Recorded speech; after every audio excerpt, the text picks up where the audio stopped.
ஐயோ அப்பா அப்பா இல்லடா வீட்டுல என்னாச்சு? என்ன ஆச்சுன்னு எலெக்ஷன் முடிட்டு சொல்றேன். மூஞ்ச பாரு, நானே வெயில்ல வெந்து போய் வந்துக்கிறேன். ஊத்துற தண்ணி. டேய் என்னடா நடுவாசு பிள்ளை தலைமையில தண்ணி ஊத்தி நிக்கிறேன். டே வெயில வெளியே போக முடியலடா, ஜெயில் மாதிரி இருக்குது. உனக்கு வெக்கமானம் சூடு சொரணை எதுவுமே கிடையாதா? சூடு இருக்குது, சொரணை இல்ல. என் மேல உனக்கு கருணை இல்ல. ஏப்ரல் மே ஆனா எம மாதிரி வந்துடுற.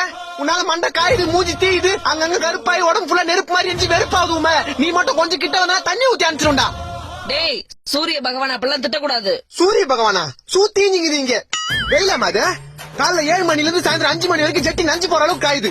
அதான் உடம்புல தண்ணி ஊத்திக்கணும்ல, சில்லுன்னு இருக்கும் உள்ளவா. இன்னும் எத்தனை நாளைக்கு இந்த மாதிரி? டேய் வெயில் காலம் வந்தா அப்படிதான் இருக்கும். அதுக்கு என்ன பண்ண சொல்ற? 30,000 கூட கொடைக்கானல் போய் ஒரு 3 மாசம் இருந்து வரேன். எது 30,000? பாத்தியம்மா, வெளியே போனா வெயில் அடிக்குது, வீட்டுக்கு வந்தா நீ அடிக்கிற. இந்த வெயில்னால எனக்கு எவ்வளவு வேதனை பாத்தியா?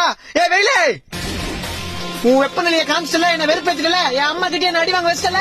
நானும் மனுஷனா, வீட்டுல ஏசி இருக்கு, ஃபேன் இருக்கு. சத்தியமா 3 மாசத்துக்கு வீட்டை விட்டு வெளியே வர மாட்டேன். போறேன், வரவே மாட்டேன். வீட்டுல கரண்ட் இல்லடா. டேய் வீட்டுல கரண்ட் இல்லையா? சோலி முடிச்சு